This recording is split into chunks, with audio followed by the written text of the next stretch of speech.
And welcome to Crusher Convo. We are crushing the conversation one episode at a time. And the day has finally come as I have finally got to sit down with our favorite space mom and my podcast namesake, Gates McFadden.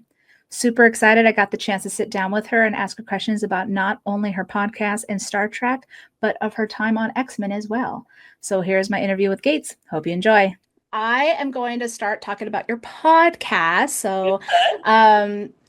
I really enjoyed the second season. I just heard Ethan's today, and I just love how you engage with your your interviews or conversations that you have with them. Now, since you started the podcast and you've talked a lot about your childhood and how you got into the arts, is there anything that you learned about yourself while learning about these that you have interviewed? Well, I think you learn about the things you have in common with other people, and even when they seem like they're not similar, the effect in your life might be similar. Like even Hmm. the event itself isn't. So it's been really wonderful to hear people's stories because everybody has such interesting stories. Everybody. Hmm. It's a Yeah. matter of getting people to share them, and I don't want to pry. I want people who want to talk about it and feel Right. comfortable. But I mean, I also have learned that I can do something I've never done before. I've learned how to sound edit, and I've learned how to do things that I just didn't have a clue before. So Right. yeah, It's I was actually thinking about David's episode because you instantly started talking about his family history, right? From like Nigeria and things like that.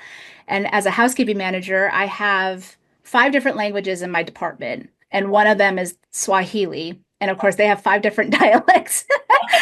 And so it was interesting because I grabbed one of my employees and I just started talking to him about how it is in the Congo and Uganda and how it's split. And he's talking about the languages. And I'm trying to learn like at least certain words just so, I know they're trying to learn being here, but then I also want to, respect their culture and where they're from. And so, some of them kind of laugh because I'm not sure if I'm saying it right. Um, but it means a lot. I think when people yeah, are not afraid of making a fool of themselves trying to learn another language because we expect them to learn it when they come here, and why don't we make yeah, the effort? Like you go to the Netherlands, they all speak about 5 to 7 languages, and right. it's just what they learn in school. That's what you do. It's polite. Hmm. It's nice to be curious about how does that feel in your mouth when you're trying to say something else, and the guttural Hmm. sounds. So I loved it. And David Ajalo, he's pretty amazing guy, as is his wife, who I've never met, but I saw her Instagram, and I'm in love with her even without knowing her. Right. I know. It was interesting because even a lot of them are from the Congo, but they speak different languages as well. So even if there's like one part of Swahili is like Rwanda, but then others speak French. And so I'm like trying to speak French. I'm like, bonjour as they're coming down, and then jumbo. And then I'm just going down the list as they're coming down to start Yeah. working. But it's a lot of fun. Was there anything in your childhood though that you felt really shaped you into who you are today? Well, I mean, I think just learning, just being loved really shaped me. I think my parents loved me, and no matter what things they did that drove me crazy or uh, I wish they hadn't done or whatever, they always loved me, and I think that's been the greatest gift of my life. So Hmm. that's shaped me. I think being loved gives you some sort of confidence, no matter how insecure you are. And believe me, I'm insecure, but you still feel you have a worth if you've been loved by your parents. I think it must be so hard for people who haven't had that gift as a child. So I would say that Hmm. shaped me a lot. Um, and then just that my parents both worked very hard. They always had jobs. They were always working. They always went above and beyond to do activities with us, and went without much sleep. And so my brother and I both learned how to work very hard. Hmm. Yeah, I didn't have my dad around. It was just my mom. She was a single mom of three kids by the time she was 26. And so I learned how to, when I became a single mom, I kind of had that to guide me. But I had a really good stepdad. And so, that's always good to have. But it also helped me with my daughter who didn't have her dad around, Right. right? So Yeah. Where it's did you just, grow which is, up? I actually grew up in East LA in San Gabriel and Okay. then moved to Moreno Valley. Yeah. So I'm actually second generation American, and so my family's from Mexico. And so we were vastly in that area. My uncle's actually a pretty famous author in the Chicano community, and a lot of his art and stuff like that is like on the murals and things of East LA. And Really? so What's his Luis Rodriguez, name? Okay. he has a bookstore in San Clemente called Tio Chuchas. And his goal, because he was in the gangs, his goal was to try and keep kids off the streets. And so he opened the bookstores to have them learn painting, ceramics, learning how to read, writing poetry, just being able to use their imagination instead of falling into the gangs, which is Yeah. so easy to do. Yeah. And then he talks about his story about how he got out of the gangs, which is not even easy to do at all.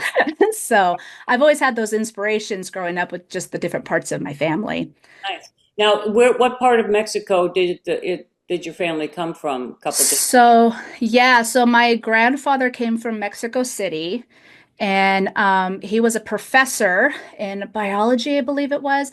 My grandmother is from Juarez, and very, very poor section of Juarez. We actually didn't really know much until just recently because of, they didn't have much.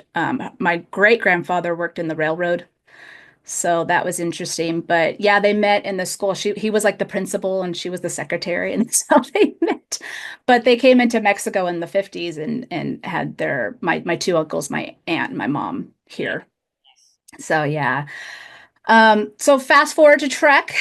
So Beverly Crusher was the first parent as a senior officer running her own department, and then you became a mom in the middle of the series. So did that change the way you played Beverly, or did you just continue how you always played her? I continued the way I played her, but I was still trying to get back to how she was first season. I felt it Mhm. took several seasons. The writing of that whole first third season, what were Pulaski scripts practically. There were maybe one or two that were someone had developed for Crusher, but they felt very like another doctor. So they Hmm. were doctoring up the scripts, quote unquote, to be more like me, my character. But but yeah, it took a while, and I was disappointed that they didn't want to use it. I was really hoping they'd use it, but they did not want to. I don't know whether that was because Patrick was against it, or was it because they already had an idea of having someone else be pregnant um, in a series, and they were going to use that. So, well, for whatever reason, I was disappointed, and my part suffered because of it that season. Because I was fourth season, I was very pregnant. I pounds. I mean, I was like they were shooting me behind big pieces of furniture. Uh, but My, and my favorite is actually Patrick's head was actually one that blocked your shot. It was in the host where he bends down and he's blocking you completely. I know, but done when I was just about 8 months pregnant. I mean, seriously, Hmm. that was ridiculous because I gave birth in June, which is right after when we just stopped filming. So it was crazy, and they put me in a Hmm. corset right around then too for the when I was coaching the theater show with Doug. Oh yeah.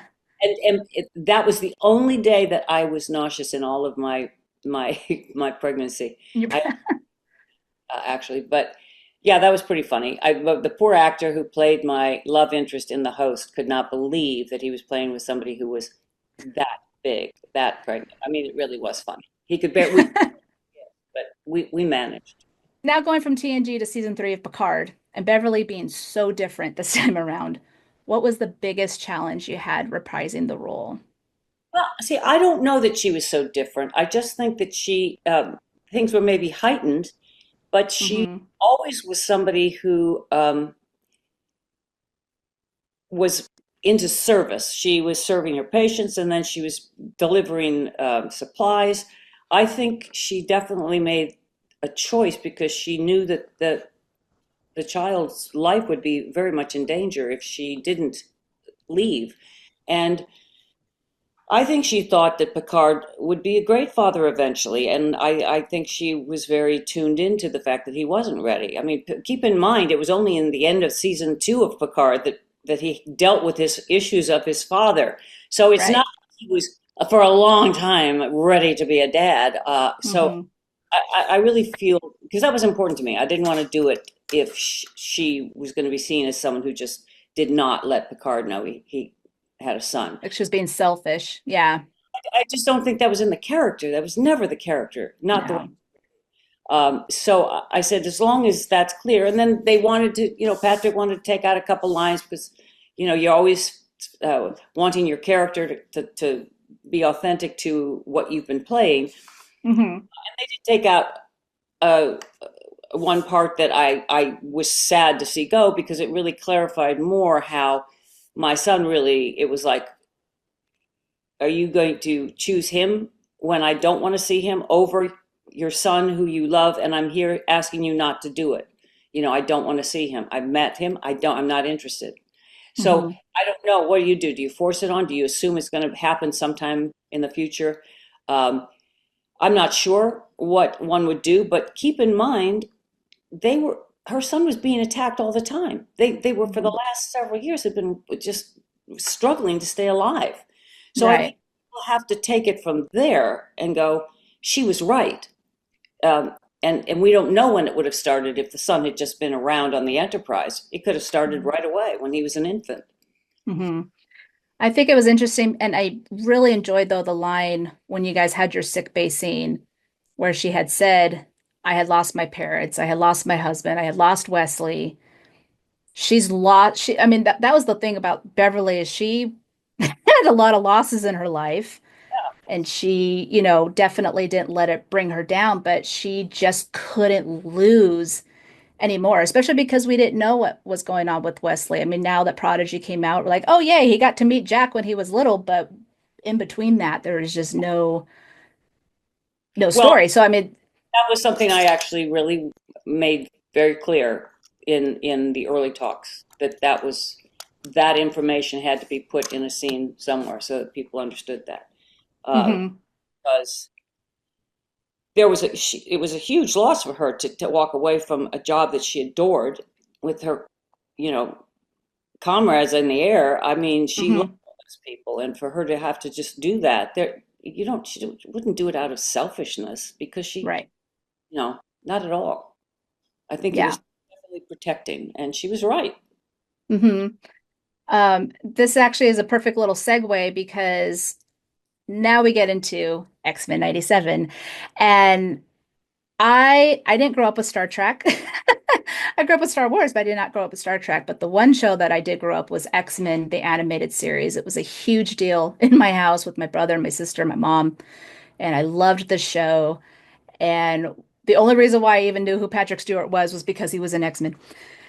And that was it. I was like, he's Charles Xavier. The one thing that I was really hoping for, because I think you had said something about like, oh, I'm in talks with Marvel, and I was like, okay, 97's coming out. I hope she's going to be in it. My friend Tim from FSF, he tweeted like when the finale came out, he's like, the Bev heads need to watch this. And I think I left home from work. I was like, I gotta go. Rushed home, saw it. I was so excited because, you know, now my worlds are colliding. Here is like my adulthood and my childhood coming together in one. And what was interesting is that Bo DeMaio, who was the season 1 showrunner, he just recently had an interview and he said he was watching Picard season 3 and he saw Beverly as a battle-hearted mother. And he said, that's our mother Ascani. So just tell us, if you can, the story of how you just got this role and, Well, it was really, as you said, I was just called and offered it, and I love doing voice work, and I loved doing a character that is, was this time traveler, and she's really cool in season two. I think it's going to be a while before that, um, happens, it is. but I've already done voiceover for some of season two, and I loved it. I really like where the character's going. It's just a gift. What can I tell you? I love that world. I love the character. I think it's a really really interesting character. So Mother Ascani, yeah, there's a lot of different characters, especially in the Marvel universe and things. And so we never been weren't seen. sure. Also never been seen before on an animated series or anything, and Nope. she does time travel, and so it's pretty cool. She's pretty cool. Yeah, no, I was all like, oh my gosh, she is the daughter of Jean Grey and Cyclops. This is awesome. I actually drove to FanX back in September to meet your space son. Will was there. I was like, he's the last Crusher I need to meet. And Lenore Zane was there, and she plays Rogue, and she just started talking, and it was hilarious because I made this image of the back of my phone where you're Beverly, and she's like, "Oh, that looks like Rogue," and I was like, "No." I was like, "That's Beverly." And she started asking me all these questions, and she's like, "Oh, well, Gates sounds really cool. I should meet her." I was like, "Funny you say that." She's on your show. It's fun. It's fun. So, Great group of actors. I haven't met all of them, but I'm looking forward to it when we start doing more putting down season two. Yeah. oh yeah. She actually had mentioned she's like, I just finished season 2 and I think you're gonna like it. And I got so excited. She actually gifted me a poster and then she said, let me see, it's in front of me right now. It says, there's a little rogue in all of us, is what it Nice. says. So yeah, I was all like, I felt like 7 years old again as she came out. That's nice.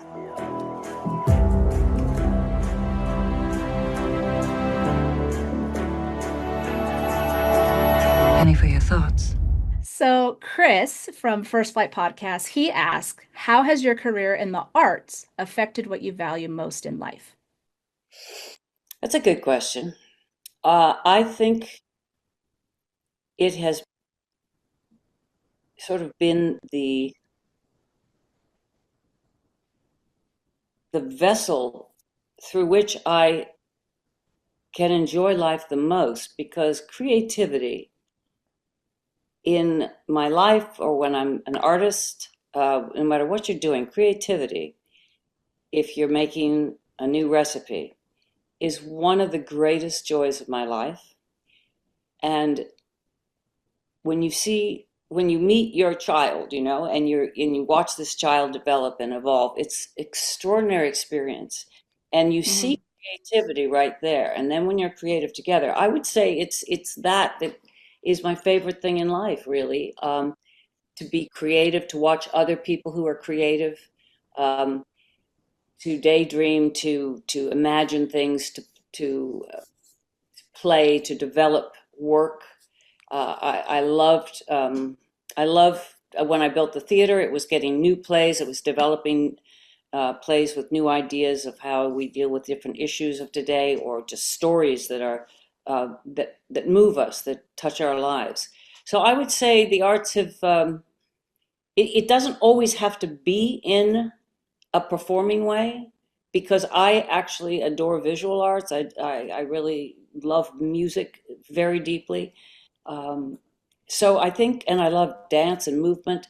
I think all the arts,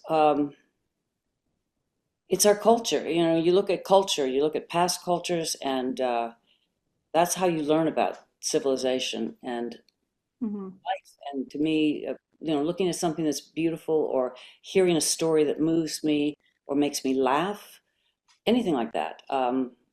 That's my favorite thing in life. Yeah. I'm definitely an arts person. I used to do tap when I was little and dance. My mom was a flamenco dancer when she was a kid, so we always had that growing up. And so I feel like I can interpret things, especially in movement and stuff like that, and how beautiful it can be, Right? right? You're expressing yourself, and that's Hmm. expression. So self-expression is kind of one of the basic things in life. So if you can't express what you're thinking or feeling, it's all bottled up. Yeah. So you express in different ways, and if people, people on the spectrum, they express their creativity in another way than I do, maybe, or maybe it's similar. I think there's so many interesting ways to be creative, and I only have Mhm. my ways, but I'm always trying to evolve and find a new way to be creative. Well, you know what, Gates, I do want to thank you because, Beverly Crusher kind of came into my life at the right time because of that trauma that I happened to have, that I had last year. I don't think I would have been able to go through that without Star Trek and how you portrayed Beverly. So, I know you hear that a lot from different fans, but it definitely changed me for the better. And I got to learn myself how to be a podcaster and things like that. And so I really appreciate your time with me today.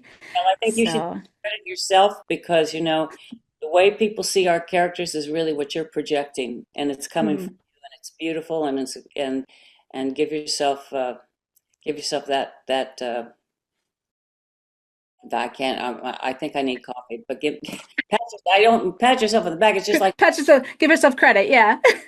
recognize that you were the reason that it happened, and I was just the conduit. But thank you very much. And that's it, guys. That was my interview with Gates McFadden. I hope you enjoyed it. Don't forget to hit that like and subscribe button for more Crusher Convo content. Also, catch my react and reviews of the final season of Star Trek Lower Decks. And as always, live long and prosper. Bye, guys. Crusher out.